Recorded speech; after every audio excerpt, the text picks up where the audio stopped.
कि उस लड़ाई को आज देश में अगर कोई लड़ रहा है तो एकमात्र नेता चंद्रशेखर आजाद उस लड़ाई को लड़ रहे हैं और हमें तन मन धन से उस सामाजिक परिवर्तन और आर्थिक मुक्ति आंदोलन में इन्हें सहयोग देके आगे बढ़ाने के लिए वचनबद्ध होना है। यही तमन्ना और आप लोगों का सानिध्य हमें मिलेगा।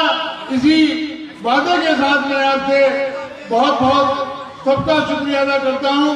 भाई चंद्रशेखर आजाद जी की मुझे यहाँ काम सौंपा है पंजाब प्रदेश में, तो इसलिए पंजाब प्रदेश की तरफ से भी मैं भाई चंद्रशेखर आजाद जी का यहाँ इस कार्यक्रम में बहुत बहुत हृदय से सम्मान करता हूँ, बहुत बहुत धन्यवाद देता हूँ, बधाई देता हूँ और आपसे रजा चाहूंगा। जय भीम, जय भारत। सो हुण साडे विचकार साहब कांची राम जी के छोटे भैन सवर्ण कौर जी, उन्होंने क्योंकि मानयोग चंद्रशेखर एडवोकेट आजाद साहब जी ने उन्होंने सानू कहा कि वो साडे बड़े हैं, सत्कारयोग हैं, साहब कांची राम जी के भैन जी हैं और वो मेरे तो बाद जिहड़ा वो तुहानू मुखातब होणगे। सो हुण तुहाडे सामने करोड़ां दिलां दी धड़कन, जिस तरह मैं कहा सी कि 100 करोड़ लोगों की अगवाई दे विच अज बहुजन समाज की मुख्य धारा के रूप दे विच उभर रहे नैशनल नहीं इंटरनैशनल जिहड़े अज फिगर बन चुके हैं पूरी दुनिया के अंदर।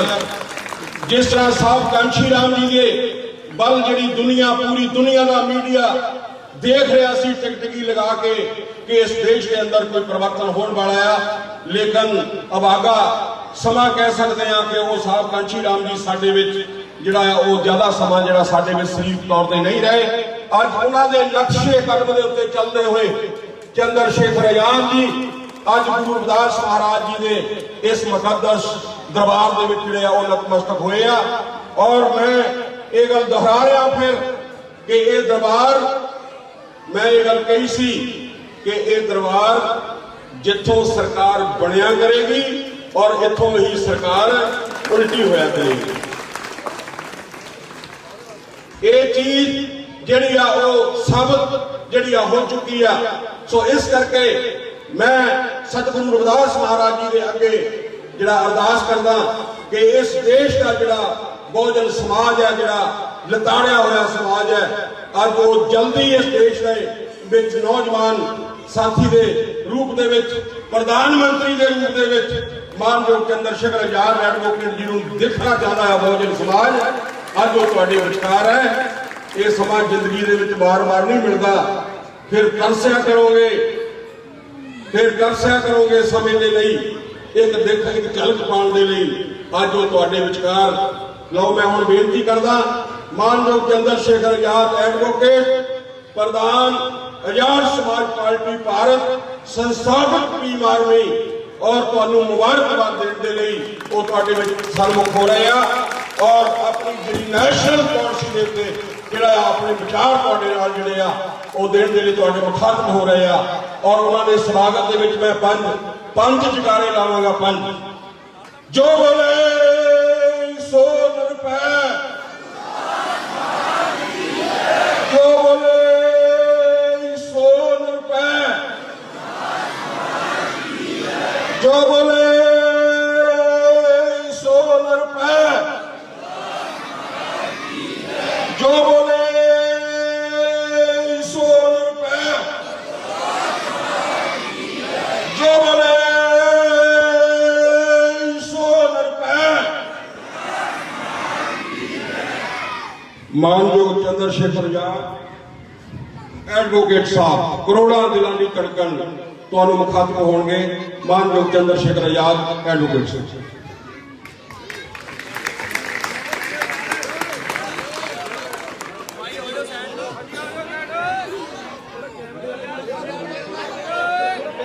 ये थोड़ा सा इधर आ जाओ।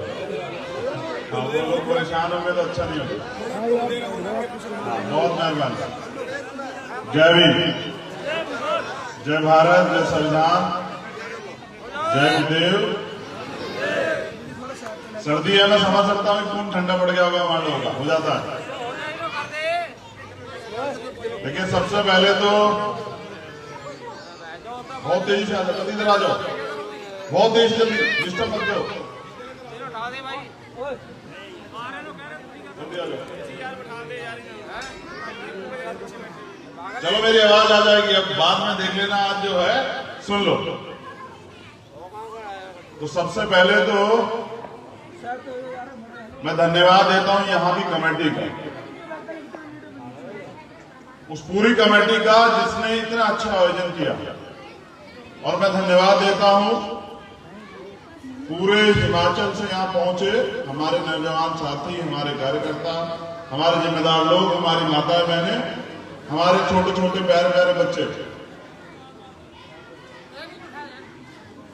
पंजाब से जो लोग यहां पहुंचे उनका भी बहुत बहुत आभार। हमारे पंजाब के भीम आर्मी के प्रधान, आजाद समाज पार्टी के प्रधान मानजोग अहमद तोमर साहब, इस आंदोलन को जिसकी वजह से आज हम यहां खड़े हैं, और ये दिन जो है मेरे जीवन का भी ऐतिहासिक दिन है। और मुझे लगता है कि जो लोग मुझे सुनेंगे, नौजवान जो है उनको भी अच्छा लगेगा मुझे सुनने के बाद। ये भी मुझे भरोसा हिमाचल की धरती पे बड़ी कुर्बानी जिस आंदोलन में दी गई है, वो 113 लोग, जिसमें हमारी माताएं बहनें भी थी, हमारे नाबालिग छोटे भाई भी थे, बच्चे भी थे, हमारे 70 के करीब जो है जिम्मेदार, हमारे बड़े, हमारे जो हैं ताऊ चाचा रहे हैं, और सिंगाराराम शुक्ला जी हमारे बड़े भाई भी, और हमारे पंजाब के जो हैं, जो चेहरे हैं पंजाब के, जो हमारे नेता हैं, जिनकी वजह से आज ये दिन हमें देखने को मिला। नाम तो बहुत सारे हैं, वो लूंगा तो सब खराब हो जाएगा, क्योंकि समय भी काफी हो गया है और मैं आपकी जिम्मेदारियों को समझता हूं। तो मैं अगली 15 मिनट आपसे बात करूंगा, और मैं चाहूंगा जो नौजवान है ना हिमाचल के, वो मुझे सुने, जरूर सुने। ये फोन आपके पास रहेगा, ये फोन कहीं नहीं जाएगा, लेकिन अगर आप मुझे सुनने मिस कर जाओगे, बाद में वीडियो से कुछ नहीं होगा। वीडियो में तो बाबा साहब की बहुत सारी बातें पड़ी हुई, कुछ नहीं फर्क पड़ा। यहां आंख में लाके मुझे सुनो, फिर हम हमारी बात का जो है ना, हमारे वहां से आने का जो मकसद है वो भी हल हो जाएगा। करुणा के सागर तथागत गौतम बुद्ध, संत शिरोमणि सतगुरु रविदास जी महाराज, हमारे कुल गुरु, हमारे रहबर, भगवान वाल्मीकि महाराज, गुरु नानक देव, संत कबीर। और आज मैं, क्योंकि इसमें समय नहीं हो हटा, पूरा अपना खराब करूंगा। आज जो सारा समय वो आपसे बात करने में जाएगा, तो परम पूजनीय बाबा साहब अम्बेडकर और उनके मूवमेंट को आगे चल लेके जाने वाले, अपने जीवन को इस समाज के नाम समर्पित कर देने वाले मेरे रहबर, मेरे गुरु मान्यवर साहब श्री काशीराम। जिसका गुरु नहीं होता ना, उसके बाद रास्ता ही नहीं होता। तो इसलिए मैंने मान्यवर काशीराम साहब को अपना गुरु माना। और यहां आजाद समाज पार्टी की संरक्षक जो है हमारी बुआ जी, मान्यवर काशीराम साहब की छोटी बहन, जिस परिवार का ऋण है पूरे बहुजन समाज पे, एक ऐसा ऋण है, एक ऐसा उधार जिसको चुकाना मुझे लगता है संभव नहीं है। तो जितना भी हम उस काम को आगे बढ़ा पाए जिसको काशीराम चाहते थे, यही हमारा जो है उस परिवार के प्रति जो है प्यार, समर्पण, या कुछ भी आप उसे क्या लीजिए।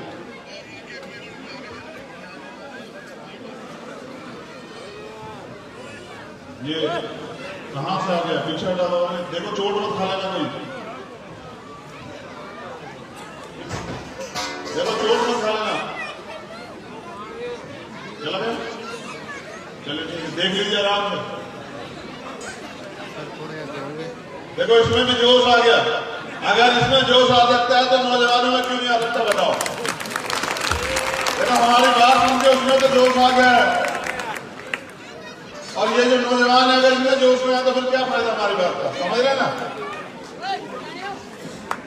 देखो कुछ तो बात है कि हस्ती मिटती नहीं हमारी, और सदियों रहा है दुश्मन दौरे जमा हमारा। मैं पूरी जिम्मेदारी से कहता हूं कि मैं इतनी कम उम्र में इस देश के अंदर सबसे ज्यादा प्रदेशों में जाने वाला और अपने लोगों से रूबरू होने वाला पहला व्यक्ति होगा जितने लोग यहाँ, मैं पूरी जिम्मेदारी से कहता हूं। और जो बात मैं कह रहा हूं वो बहुत जरूरी है सुनना। पंजाब हो, हरियाणा हो, हिमाचल हो, उत्तराखंड हो, यूपी हो, महाराष्ट्र हो, बंगाल हो, कर्नाटक हो, उड़ीसा हो, असम हो, केरल हो, मध्य प्रदेश हो, राजस्थान हो, दिल्ली हो, या पूरे देश का कोई भी कोना। और जब हम वहां जाते हैं तो समझिए इतना बड़ा समाज है दलित समाज, जो जातियों में तो बहुत सारी बटावा, लेकिन उसको जो है उनकी पहचान है शेड्यूल कास्ट, अनुसूचित जाति। और कोई जगह ऐसी नहीं जहां वो लोग नहीं रहते। मुझे नहीं पता था, हिमाचल से मैं कई बार गुजरा कि हिमाचल में इतने बड़े पैमाने पर रहते हैं। मैं जब पूरे देश में घूमता हूं तो तमाम तरह की परेशानियों को देखता हूं। और ऐसा नहीं है कि हमने हिमाचल में चर्चा नहीं की, हमने हिमाचल में खूब चर्चा की। लेकिन ये जो देख रहे हैं ना आप, ये इसलिए है कि यहां कुर्बानियां दी गई। अगर संघर्ष न किया जाता, लोगों ने हिम्मत न जुटाई होती, लड़े ना होते, तो शायद आज ये नहीं होता। ये नहीं होता तो क्या हम लोग यहां होते? बिल्कुल नहीं। अभी परसों मेरे पास फोन आया तो मुझे कहा कि भाई दिल्ली में एक हमारा गुरुघर तोड़ा गया था। पंजाब और हिमाचल के लोगों को याद है या नहीं है? बताओ, है या नहीं है? 67 दिन जेल में रहे हम लोग, उसमें 97 लोग, लगभग इतने लोग जितने यहां थे। खूब लाठियां खाई, खूब मुसीबतें झेली, लेकिन एक ही सपना था। क्या सपना? कि जो हमारा छीन लिया गया, जो हमारा अपमान किया गया, वो अपमान वापस चाहिए किसी भी कीमत पे। समझ रहे? तो मुझे फोन आया कि 27 तारीख को जब गुरुजी की जयंती जो है अब आ रही है, उस दिन वो गेट खुलेगा, मंदिर का निर्माण कार्य वहां शुरू होगा, भैया आप आना। तो मैंने कहा कि देखो, वो आंदोलन अपने मान सम्मान की लड़ाई के लिए था और हम लोगों ने इसलिए लड़ा कि हमने वादा किया है कि कभी भी अपने लोगों का मान सम्मान कमजोर नहीं पड़ने देंगे, बिल्कुल नहीं पड़ने देंगे, ना झुकने देंगे और ना ही किसी को इजाजत देंगे कि कोई हमारे लोगों को सता सके। ये याद किसी को नहीं है पूरे देश में। तो मैंने उनसे कहा कि ये काम तो आप भी कर लोगे, मेरी बहुत सारी जगह ड्यूटियां लगी हुई है, क्योंकि मुझे बाबा साहब अम्बेडकर और माननीय साहब काशीराम साहब के मिशन को पूरा करना है, अपने संतों, गुरुओं, महापुरुषों के मिशन को पूरा करना है। भाषाएं बदल जाती हैं, रंग बदल जाते हैं, कद बदल जाते हैं, लेकिन इतनी बड़ी आबादी है आपकी कि आपके लोगों का जो एक क्षेत्रफल की दृष्टि से पूरे भारत में जो आबादी है वो सबसे ज्यादा है। पूरे देश में अगर किसी की सबसे ज्यादा आबादी है तो वो आपकी। लेकिन कड़वी और सच्ची बात यह है कि जिनका राज नहीं होता ना, उनका धर्म भी नहीं। जिनका राज नहीं होता उनका धर्म नहीं होता, जिनका दल नहीं होता उनका कोई बल नहीं होता, उनका कोई फल नहीं होता, जिनका नेता नहीं होता उनका कुछ नहीं होता। देखो, मैं ये तो बड़ी बड़ी बातें करते हैं, हमारे सब लोग कहते हैं कि नहीं करोड़ों हजारों, मैं तो ये कह रहा हूं, मैं तो आपका खून, जो बड़े हैं उनसे छोटा भाई, जो और बड़े हैं हमारे बुजुर्ग हैं उनका बच्चा, अपनी बहनों का ईमानदार भाई और अपनी माताओं का खून, अपना बेटा। और आज इस गुरु घर के सामने खड़े होकर संकल्प ले रहा हूं कि जीवन के आखिरी क्षण तक अपने महापुरुषों के आंदोलन को, उनके जो सपने थे उनको पूरा करने के लिए अपने खून का एक कण लगा दूंगा, लेकिन कभी आपका मान नहीं बिगड़ेगा। मुझे बताया गया कि यार हमारे लोग यहां डर के थोड़ा सा रहते हैं।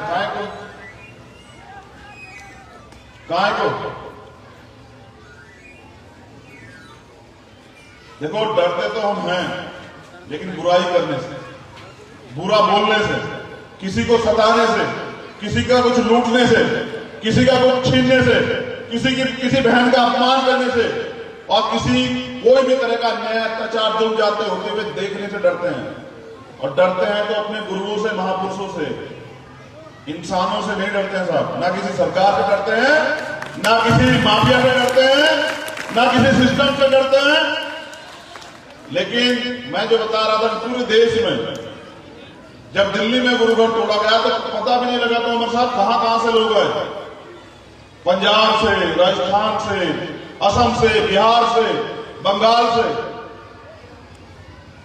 लोकतंत्र इसलिए बना था, देखो गौर करना, ये तो मैंने आपके आंदोलन की, आपकी ताकत की बात बताई, लेकिन बाबा साहब अम्बेडकर ने लोकतंत्र में जो व्यवस्था की ना, संविधान में लोकतंत्र, ये इसलिए बना था कि जो आबादी अधिकारों से वंचित है उनको अधिकार कैसे दिए जाएं। क्योंकि गौर करो, जब भारत आजाद हुआ तो पावर जिनके पास थी ना, अंग्रेजों के पास, उनसे दूसरे लोगों पे ट्रांसफर हो गई। बंटवारा किसी चीज का नहीं हुआ, ना तो धन बटा, ना धरती बटी, ना बिजनेस बटा, ना ही कुछ और बटा। तो हम तब भी जो है अपने संघर्ष के दम पे थे, यहां आज भी अपने संघर्ष के दम पे हैं। लेकिन हमारे गुरुओं, महापुरुषों ने हमें ये नहीं सिखाया। हम लोग रोज उनकी वाणियों को पढ़ते हैं, ऐसा चाहूं राय में जो मिले सब अनुवन, और छोट बड़े सब संग रहे रविदास प्रसन्न। तुम कहां चल रहे हो उस रास्ते पे? उनसे उम्मीदें कर रहे हो जिन्होंने तुम पे इतने लंबे समय तक गुलामी थोप के रखी। उनसे उम्मीदें कर रहे हो जिन्होंने यहां हमारी बहनों को सताया, इस सिस्टम को, पुलिस को, तमाम तरह के लोगों को यूज करके हमारी माताओं को, बहनों का लाठी मारे, हमारे लोगों को जेल में जाके बंद कर दिया।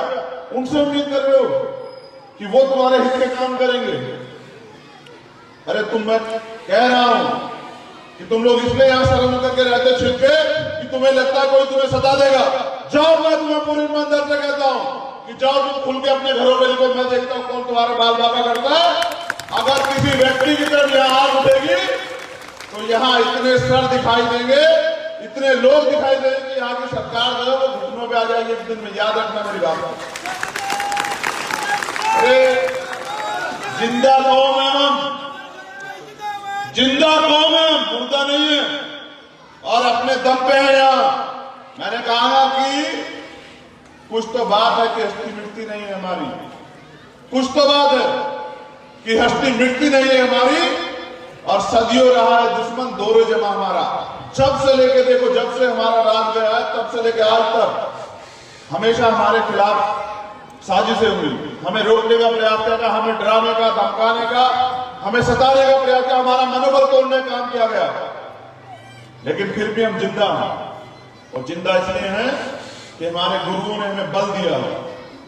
गुरु नानक देव और तमाम 10 गुरु हमारे, आप देखिए कुर्बानियां दी। सूरा सो पहचानिए जो लड़े दीन के हेत, और पुर्जा पुर्जा कट मारे कभी ना छाड़े थे। मैं ये बात आपको क्यों बता रहा हूं? क्योंकि पता नहीं किस वजह से आप अपना बल खो बैठे हो। आपको लगता है आप कमजोर। कौन कहता है कमजोर है? वही दिमाग, वही बुद्धि, वही तन, वही शरीर, वही रोटी तुम लोग खाते हो, दूसरे खाते हैं। उनमें जोड़ने के लिए आप लोग क्यों नहीं जोड़ पाते? देखो, मैं ये यहां कहने आया हूं आपसे, जब जंगल में आग लगती है ना, नौजवान सुन लें, जब जंगल में आग लगती है तो बचने के लिए अगर कोई ऊंची जगह हो तो चाहे वो किसी का कितना बड़ा दुश्मन हो, उदाहरण के तौर पे जैसे सांप और नेवला, जैसे बकरी और शेर, जैसे चूहा और बिल्ली, और तमाम लोग क्या करते हैं अपनी जान बचाने को ये उसी पेड़ पे चढ़ जाते हैं जो पेड़ ऊंचा होता है, जहां उनकी जान बचती है। जब ये तुम्हारे खिलाफ इतनी साजिशें हो रही हैं, जहां संविधान को खतरा है, तुम लोग क्यों एक नहीं हो रहे? बड़े सोचने का विषय। मेरी जिंदाबाद करने से, मेरे नारेबाजी करने से कुछ नहीं होगा। आपको अपने हिस्से की लड़ाई अपने आप लड़नी पड़ेगी, और अगर आप नहीं लड़ोगे तो वो दिन दूर नहीं कि जब गुलामी दोबारा से आ जाएगी। मैं नौजवानों से पूछना चाहता हूं, सिर्फ नौजवानों से, कि हमारे बड़ों ने तो जैसा समय था गुजार लिया, तुम वो दिन देखना पसंद करोगे कि जब तुम्हें फिर वो गुलामी का जीवन जीना पड़े, जब हमें अपनी बहनों का तन ढकने के लिए टैक्स देना पड़े, जब हमें यहाँ मूछे रखने के लिए, अच्छे कपड़े पहनने के लिए, मकान बनाने के लिए, संपत्ति रखने के लिए, अगर खुली हवा में सांस लेने के लिए भी किससे परमिशन लेनी पड़े, उस दिन की इंतजार कर रहे हो आप लोग? एक बार जो लोग पढ़े लिखे लोग, बताओ, अगर संविधान हटा दिया जाए क्या होगा बात है आपकी। और तुम्हें लगता है कि संविधान की रक्षा कोई और करेगा? लोकतंत्र इसलिए बना कि पावर ट्रांसफर हुई थी, लेकिन जो इस देश का गरीब समाज था उसको हक अधिकार उससे कैसे मिले, इसलिए नीचे से लेकर ऊपर तक पूरे नुमाइंदे बिठाए गए। और ये पुलिस के लोग हैं ना, ये जो प्रशासन के लोग हैं, ये आपके मालिक नहीं है, ये आपके नौकर हैं। इनको तनख्वाह मिलती है कि ये आपका काम करे, आपकी सुरक्षा करे, ये आपके मालिक नहीं है किसी वक्त पे।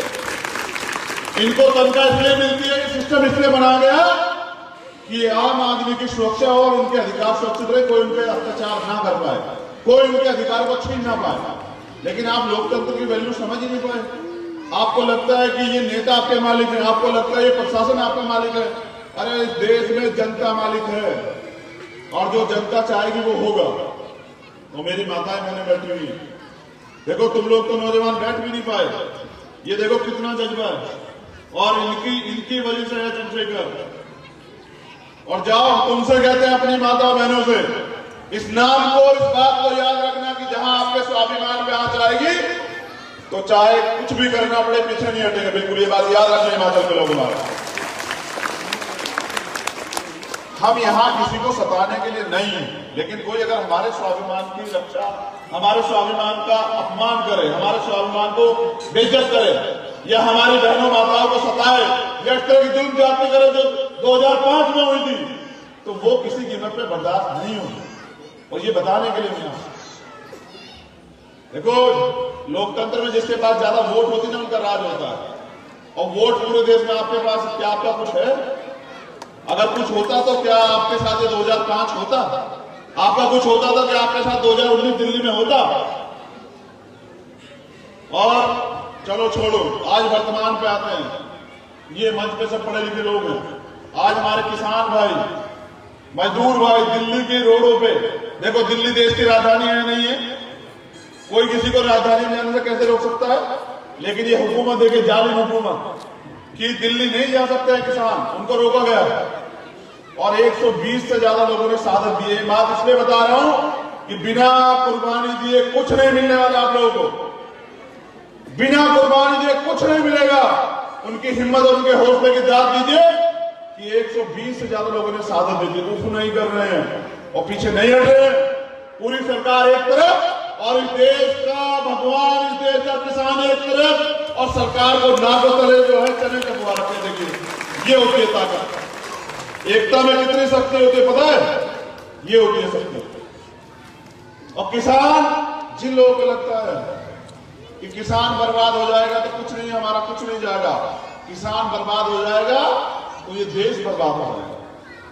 जो 10 रुपए किलो आटा जो है अभी मिलता है ना, 10-15 किलो का आटा, वो अडानी अंबानी के दुकानों से, उनके स्टोरों से 100 रुपए किलो मिलेगा। और आपको अगर बच्चों का पेट पालना होगा ना, मेरी माँ, मेरी बहनों, हमारे बुजुर्गों, हमारे नौजवान साथियों, तो उसके लिए जो है ना आपको ऐसे हाथ फैलाना पड़ेगा। रोजगार छीनने, कितनी नौकरी दे रही है सरकार बताइए? सेंट्रल गवर्नमेंट से कोई नौकरी निकल रही है क्या?